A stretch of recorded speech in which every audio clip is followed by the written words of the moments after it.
Well, hello, boys and girls. Welcome to When I Feel Like It O'Clock again.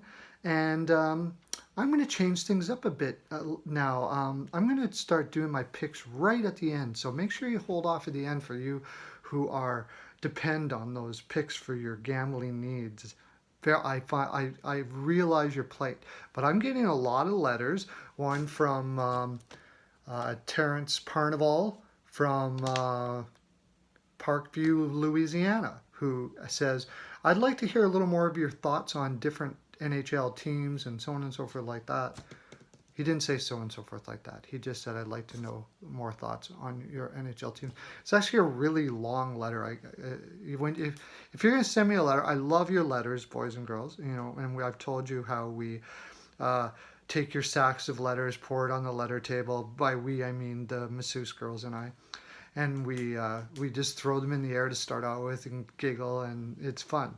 But try to keep it to a page.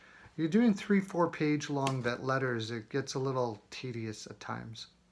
Sorry. Okay. Anyways, um, thank you, Terrence, for that. But so I'm going to start doing that. And the topic right now, I think, the team that everybody's like all aflutter about, is the Edmonton Oilers.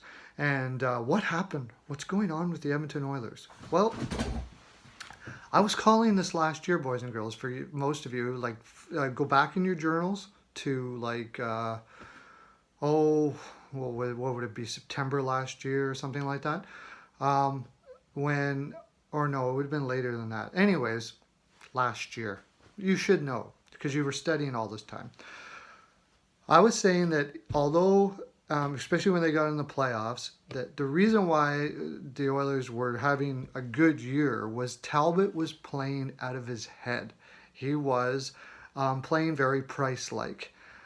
Their transition game was still not very good, but they had the kind of forwards that could, when it did get into the zone, they could possess the puck fairly well.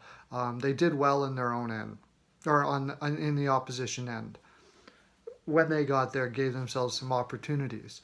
But you couldn't, it's not going to translate over a long period of time in wins if you have, in this league today, a weak or even average, I would say average, maybe even below average with Edmonton transition game. Now, when I say transition game, I mean a defenseman that can take the puck, skate it out, pass it out, move the puck quick, and not just dump it around the boards until it gets to the neutral zone and the opposition grabs it and comes back in. A lot of people don't like, you'll see a guy like Larson do that all day, all game long, and they're like, and people will say, well, he doesn't cough up the puck like, say, Gardner in Toronto. Well, Gardner in Toronto, more often than not, is tape to tape on his passes. And yes, it's going to look kind of bad when he gets picked off. Now, Larson, you're not going to see him get picked off, but if you're noticing, it's also coming back into the zone a lot of the time.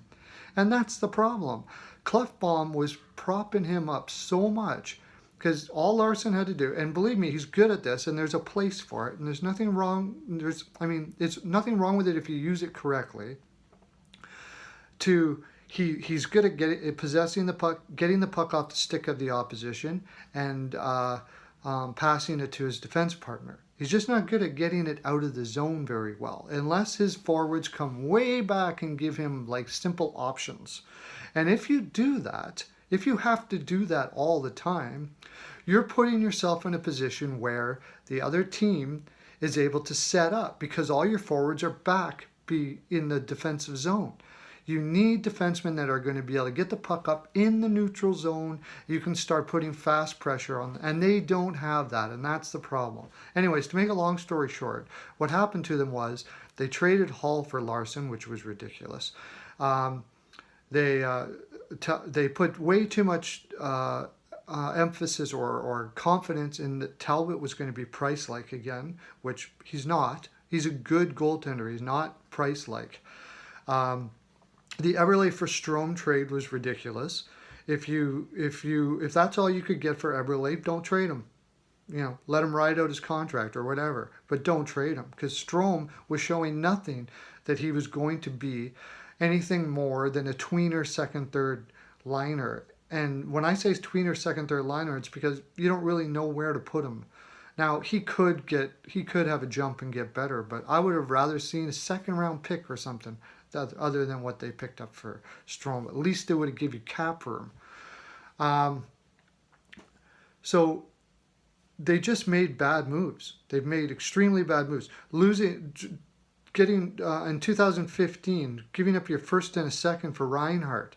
No way I would have made that. And yes, people say they could have had Barzal, and then the Oilers say they wouldn't have picked Barzal. Well, you got rocks in your head. And I know Boston didn't pick Barzal with 3 picks either. That was stupid. I'm sorry. They turned out okay. They got DeBrusk and 2 other guys that might be okay, but they should have picked Barzal.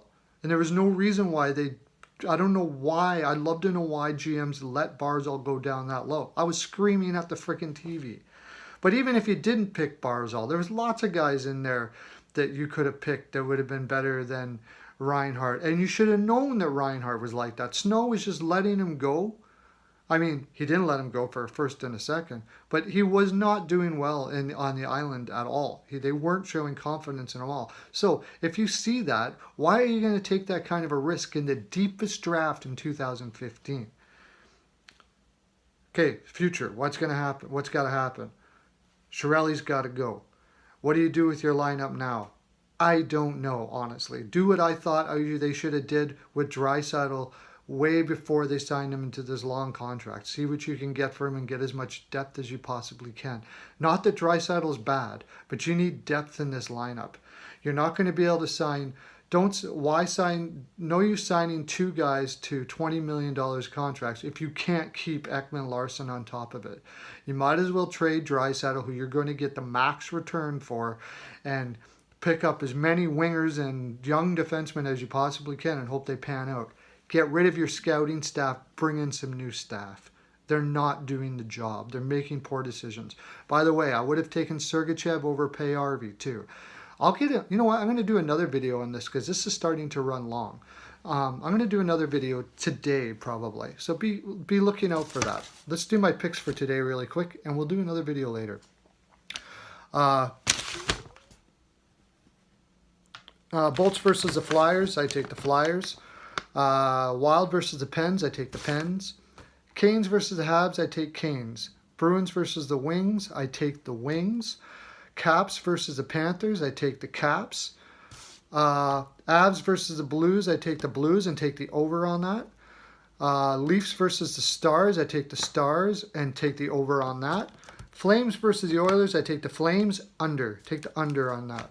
Jackets versus the Yotes, I take the Jackets, under.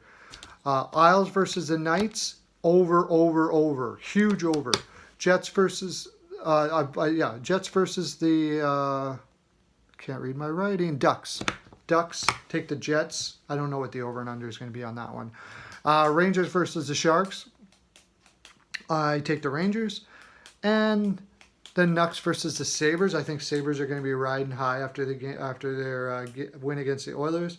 I'll take the Sabres and take the under. That's my full 42, boys and girls. And I have a lot more to talk about with the Oilers. But if you have any more to say about my shenanigans that I just brought up, put them in the comments section there. By the way, share this, but don't share this on Reddit. Apparently, they're blocking the shit out of you. If you do, only share it one time on one of your favorites there on Reddit. But don't do it too often because they're blocking everybody. They're stupid. Stay well lubed, boys and girls. Always. Have a great day. Lots of love to you.